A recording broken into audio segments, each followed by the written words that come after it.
exame da criança é o motivo do nosso vídeo, né? Ele é um pouquinho diferente do exame oftalmológico do adulto em alguns aspectos.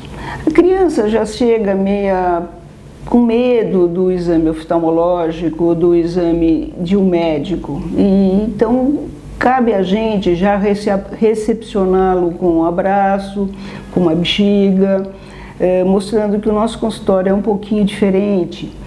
Nós temos na recepção uma mesinha com vários brinquedos para, durante a expectativa da consulta, ele já ir brincando e se relacionando um pouquinho com o consultório. Conversamos com os pais sobre a parte de gestação, de parto, e isso é importante para que a gente tenha uma ideia dos danos, eventualmente, que possam ter existido durante esse período de concepção. Então, nós temos que mostrar para a criança optotipos que eles conheçam. Então, os optotipos de Lea, eles mostram o quadrado, a bola, a casinha, a maçã, e são formas que eles conhecem e que podem nos informar a visão adequadamente. Para uma criança já um pouquinho maior, nós usamos octotipos do E, em que a letra aparece em diferentes posições e a criança vai mimetizar o movimento com suas mãozinhas para cima, para baixo, para a direita ou para a esquerda. E com isso também nós avaliamos a acuidade visual. Num bebezinho, nós não temos nem condição que ele nos informe as figuras de Lea, muito menos letras ou octotipos diferentes. Então nós apresentamos para a criança uma tela lisa e uma tela listada. E a criança sempre, como qualquer pessoa, vai ter a sua atenção chamada para a listada. Posteriormente, nós vamos diminuindo a distâncias e a largura das listas, e onde a criança tanto faz olhar para a listada como para a lisa, esse é o ponto de visão que essa criança tem, o limite, o limiar da sua visão. Se não dispomos desses testes, nós podemos usar figuras de conhecimento da criança, bonequinhos, bichinhos, e chamamos a atenção da criança e tampamos um olho, tampamos o outro e verificamos o interesse que a criança tem e se ela recusa a oclusão de um dos olhos. Ela tanto pode recusar como ela pode aceitar a oclusão dos dois olhos. Mas se ela tiver uma visão prejudicada no olho, ela não vai deixar tampar o olho bom. Então isso é um teste simples que nos dá um indicativo de se os dois olhos enxergam bem, tá?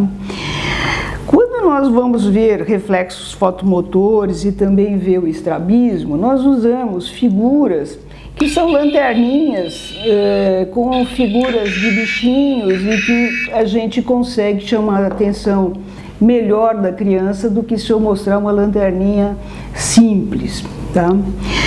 Ao fazer uma tomada de acuidade visual, eu posso ocluir com esse sistema ou eu posso ocluir com esse óculosinho. A criança às vezes não gosta desse tampão.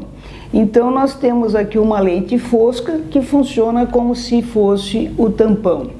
No teste de cores, por exemplo, se eu mostrar o tradicional teste de cores de adulto, a criança nem sempre vai identificar os números. Nós temos tabelinhas especiais para criança em que elas passam o dedinho na forma, e isso também nos ajuda a ter a visão de cores de uma forma mais adequada, tá?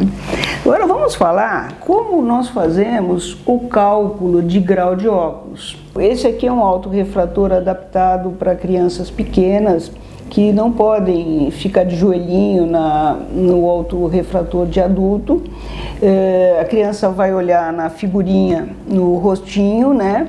E a gente focando os seus olhinhos aqui na tela, a gente obtém o grau dessa criança também. Conseguido o grau, nós vamos passar essa criança na lâmpada de fenda, vamos fazer uma oftalmoscopia indireta e, por fim, vamos recalcular o grau dessa criança, tá? E aí termina a consulta. Nessa consulta, no final da consulta, nós vamos conversar com a família sobre as doenças que a criança apresenta e, eventualmente, sobre a saúde ocular que essa criança apresenta, tá?